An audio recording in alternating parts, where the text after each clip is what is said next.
guys, today I'm talking about how to clean up your Lenten rose and what time of year is best to do that. I'm at my favorite patch with this beautiful double pink Lenten rose, also called hellebores.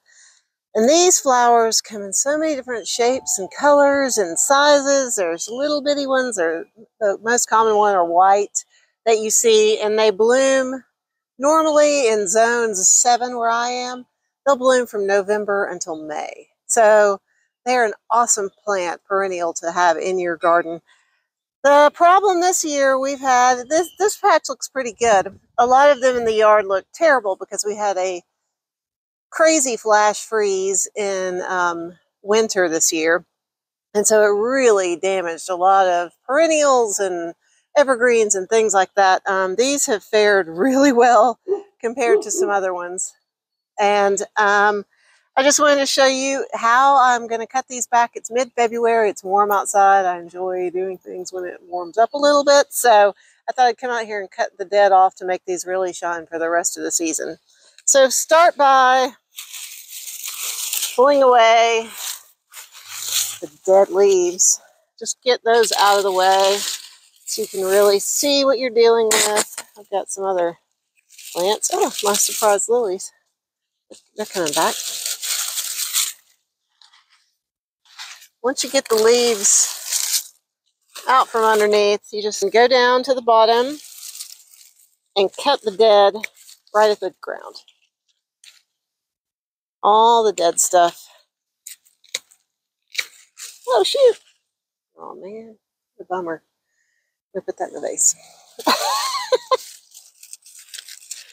Casualties of gardening.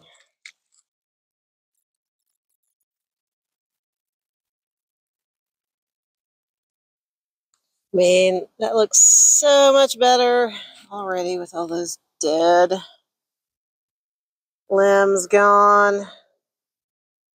I'll come in here and I'll add a fresh layer of mulch all around here in a week or so. Now, I did leave a few things that, a few of the leaves that were a little brown, but they had some green on them. I just kind of pull away some of that brown. So, like, you know, if they're not completely gone, I left those. Here's the one I cut by mistake. Poor little guy. Look how pretty that is. See how long he lasts in a vase. These aren't normally my cut flowers in the garden.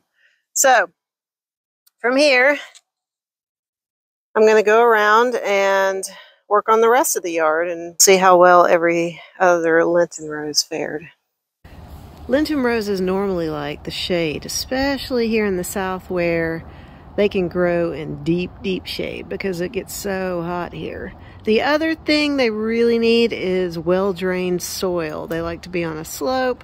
They like to not be in heavy clay soil. You need to make sure you amend your soil really well if you're gonna plant some new Lenten roses. This poor little patch underneath the dogwood tree used to be my biggest patch of Lenten rose. And it just got burned big time with that flash freeze, but it's the joy of gardening. You know, at some point, it will make its way back, or you'll have another opportunity to plant something new.